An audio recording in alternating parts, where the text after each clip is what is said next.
Sa kabila ng patuloy na operasyon ng militar sa Marawi City, tiniyak ng Armed Forces of the Philippines ang kapakanan ng mga sibilyan. Kaya't maliban sa pakikipagbakbakan, tuloy pa rin ang rescue operations ng militar sa mga sibilyang naiipit sa labanan sa lugar. Mula Marawi City, may live report si Alan Francisco. Alan.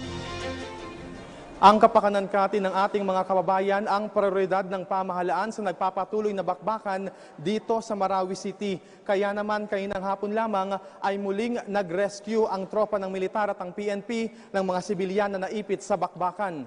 Narito ang aking report. Tatlong residente ng Marawi City ang sinalba ng Armed Forces of the Philippines at ng Philippine National Police mula sa barangay Loksadatu. At dahil tiniyak ng IAP na ligtas ang magiging pag-rescue, sumama kami.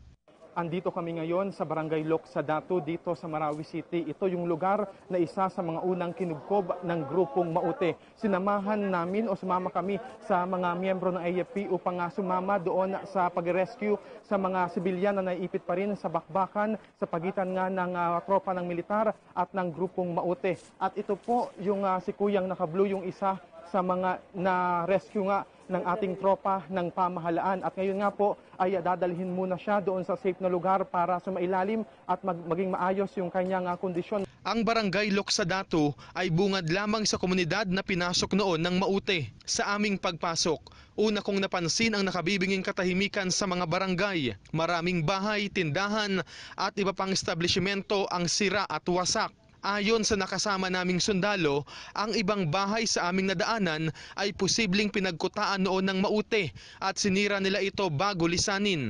Samantala, may iba pang mga sibilyan ang nasa loob ng sentro ng Marawi at nagtatago pa rin. Kaya naman, patuloy ang panawagan ng iba nilang kaanak upang iligtas ang mga ito. Ang karami nila doon sa may Lamber ay 47 tao.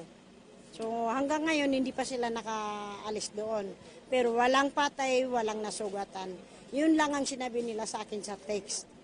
Kung pwede daw ay matulungan sila. Samantala, ang mga naire-rescue naman ay agad na dinadala sa ospital sa Kapitolyo ng Lanao del Sur upang masuri.